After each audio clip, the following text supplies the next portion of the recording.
पंच भिखू की कहानी। एक साहूकार के बेटे की बहू थी। वह कार्तिक के महीने में सुबह जल्दी उठकर गंगा जी नहाने जाती थी। वह पराये पुरुष का मुंह नहीं देखती थी। राजा का लड़का भी गंगा जी नहाने जाता था।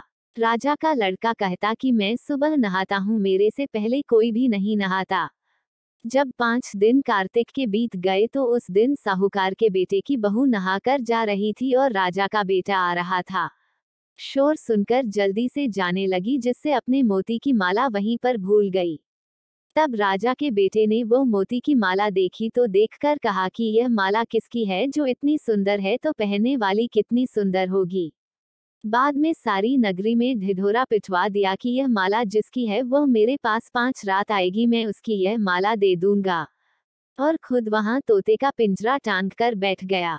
सुबह साहूकारनी की बहू आई तो पहली पैड़ी पर पांव रखा तो बोली कि अगर मेरे में सत है तो इसे नींद आ जाए, और भगवान ने उसका सतत रख दिया और उसे नींद आ गई और वह नहाकर चली गई। राजा का बेटा उठकर बैठ गया और तोते से पूछा कि क्या वह आई थी। तो तोते ने कहा आई थी।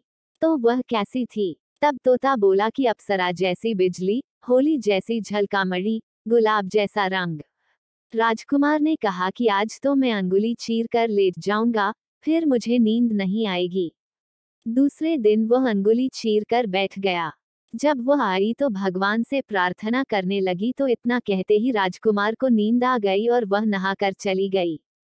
जब उसने उठकर तोते से पूछा तो उसकी कहीं सारी बातें बता दी। तब राजकुमार बोला, मैं आंखों में मिर्च डालकर बैठूंगा, और रात को मिर्च डालकर बैठ गया। और वह आई और प्रार्थना करी, जिससे राजकुमार ने तोते से पूछा कि आई थी, तो उसने कहा आई थी। फिर उसने कहा आज तो बिना बिस्तरे बैठूंगा, और वह रात को बिना बिस्तरे के बैठ गया। तो फिर भगवान से वही बात कही तो राजकुमार को नींद आ गई। जब वह नहाकर जाने लगी तो आंख बंद करके चली गई। राजकुमार ने उठकर देखा तो वह नहाकर चली गई, तो वह बोला कि आज तो मैं आग की अंगीठी रख कर बैठूंगा। साहूकार की बहू आई तो भगवान से कहा कि 4 रात तो निकाल दी, परंतु आज की रात और निकाल दो। भगवान ने उसका सत रख दिया और उसे नींद आ गई। जब वह नहाकर जाने लगी तो वह तोते से बोली कि पापी हत्यारे से कह दिया कि तेरी 5 रात पूरी हो गई हैं, इसलिए मेरी मोतियों की माला मेरे घर भेज देना। फिर राजा ने तोते से पूछा कि वह आई थी, तो तोते ने कहा कि वह आई थी और उसने अपनी माला मंगवाई है।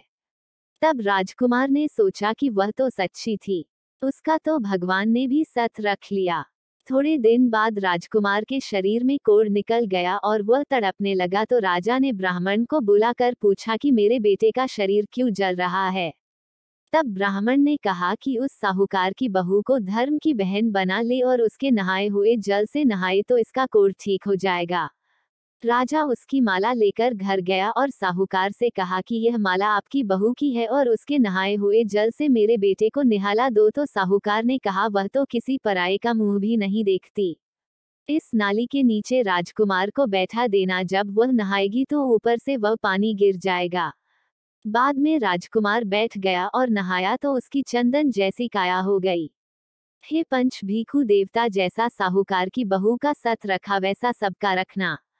कहते सुनते हुकारा भरते अपने सारे परिवार का सत रखना।